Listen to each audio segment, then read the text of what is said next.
खूब लड़ी मर्दानी वो जो औरत हिंदुस्तानी है। आज ही मैंने इस उन्वान से इदारिया लिखा है कौमी भारत में, दुनिया में फैसला नहीं होगा तो आखिरत में फैसला होगा। याद रखिए कि कुछ भी आप फैसला ले लीजिए, लेकिन तारीख माफ़ नहीं करती है।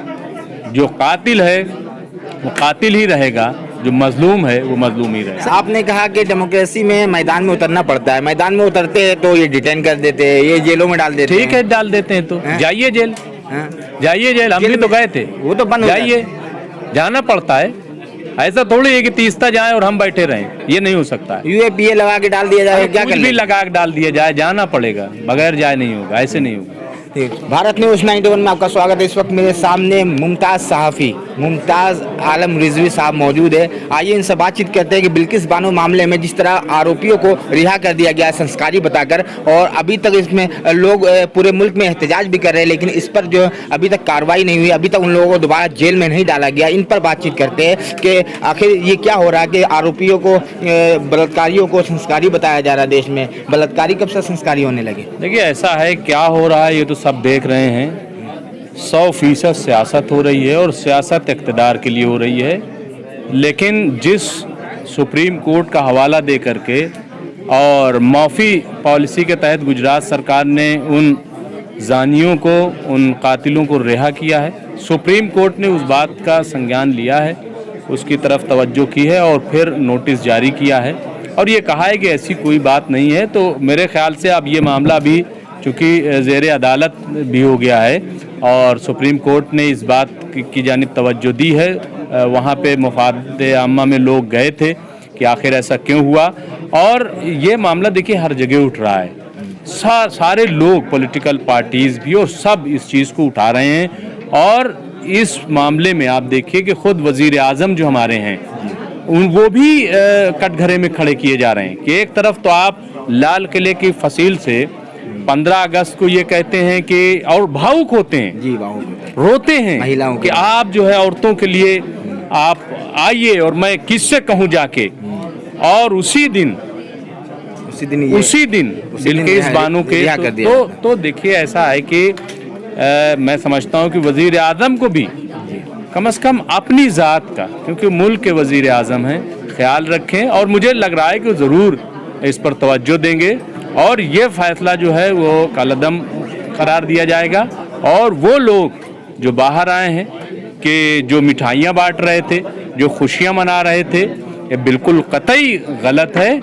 और दुनिया में फैसला नहीं होगा तो आखिरत में फैसला होगा। याद रखिए कि कुछ भी आप फैसला ले लीजिए, लेकिन तारीख माफ़ नहीं करती है।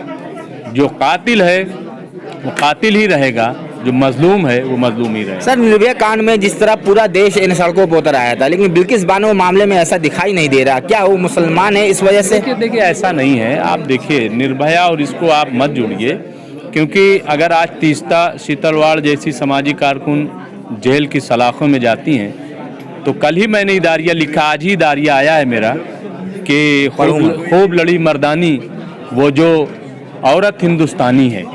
खूब लड़ी मर्दानी वो जो औरत हिंदुस्तानी है। आज ही मैंने इस उन्वान से इदारिया लिखा है कौमी भारत में, और एक शेर है कि तल्ख सच्चाइयों के घूंट पिएंगे कैसे, तल्ख सच्चाइयों के घूंट पिएंगे कैसे, हम न मंसूर न सुकरात न ईसा ठहरे। लेकिन ऐसा नहीं है। अगर आप ये तीस्ता शीतलवाड़ जैसी खवातीन को और लोगों को देखेंगे तो आपको अंदाजा होगा कि इन चीज़ों को किस तरह देख रहे हैं। गुजरात के जो 2002 के जो दंगे हैं, गुजरात के दंगे के बारे में बताया गया कि ये सारे के सारे केसेस खत्म कर दिए जाएंगे। इन चीज़ों को किस तरह देख रहे हैं? ऐसा है कि डेमोक्रेसी है। ऑनरेबल सुप्रीम कोर्ट ने जो फैसला दिया है, जाहिर है कि उनके जहन में भी कोई बात रही होगी, जो जजेज हैं, तो जो लोग इंसाफ की लड़ाई लड़ रहे हैं उनके लिए भी दरवाजे खुले हैं। एक के बाद अभी नहीं, उनके लिए भी दरवाजे खुले हैं। मैं कह रहा हूँ सुप्रीम कोर्ट का दरवाज़ा खुला हुआ है, उन्हें जाना चाहिए लोगों को। प्रोटेस्ट करना चाहिए, डेमोक्रेसी है और अपना हक मांगना चाहिए। आइन इस बात की इजाज़त दे रही है और मैं समझता हूँ कि ये सिलसिला शुरू हो चुका है। सर एक बात और कि मुरादाबाद में, यूपी की मुरादाबाद में अब जो है, पहले मस्जिदों को टारगेट कर रहे थे, मस्जिदों में नमाज की पाबंदी लगा रहे थे, लेकिन अब जो है घरों पे भी पाबंदी लगा रहे, घरों पे वो चीज़ वापस हो गई है, उस चीज़ को वापस FIR हुआ है। हाँ, FIR वापस हो गई है और वो चीज़ें बयान भी आ गया। तो मैं समझता हूँ कि देखिए, इसीलिए डेमोक्रेसी में आपको निकलना पड़ता है, प्रोटेस्ट करना पड़ता है, एहतजाज दर्ज कराना पड़ता है। अगर आप डर के बैठ गए और आप घरों में कि चलो छोड़ो, जैसा कि अभी कहा मैडम ने कि फिर हर रोज़ हमें प्रोटेस्ट करना पड़ेगा, तो हर रोज़ खाना नहीं खाते, हाँ, हर रोज़ आप जो है जद्दोजहद नहीं करते। मदारिस पे भी हमले हो रहे हैं। नहीं, मैं कह रहा हूँ कि हर रोज़ अगर हर रोज़ ज़रूरत पड़ेगी तो हर रोज़ करना पड़ेगा। बुलडोजर मदारिस पे भी चल रहे हैं, इस पर क्या कहें? सब देखिए, मदारिस पे भी हमले हो रहे हैं। मैं क्या कह रहा हूँ कि देखिए, हालात ऐसे हैं, डेमोक्रेसी में आपको मैदान में उतरना पड़ता है। जब तक आप नहीं उतरेंगे, अब कलेक्टिव एफर्ट करना पड़ेगा। अब ये नहीं कि आप अपना प्रेस कॉन्फ्रेंस करके सोच लिया या कोई मीडिया पे इल्ज़ाम लगा करके, ये सबसे कुछ नहीं होगा। जब आप उस लायक काम करेंगे। आपने कहा कि डेमोक्रेसी में मैदान में उतरना पड़ता है, मैदान में उतरते हैं तो ये डिटेन कर देते हैं, ये जेलों में डाल देते हैं। ठीक है, डाल देते हैं तो जाइए जेल, जाइए जेल। हम भी तो गए थे, वो तो बंद हो जाइए, जाना पड़ता है।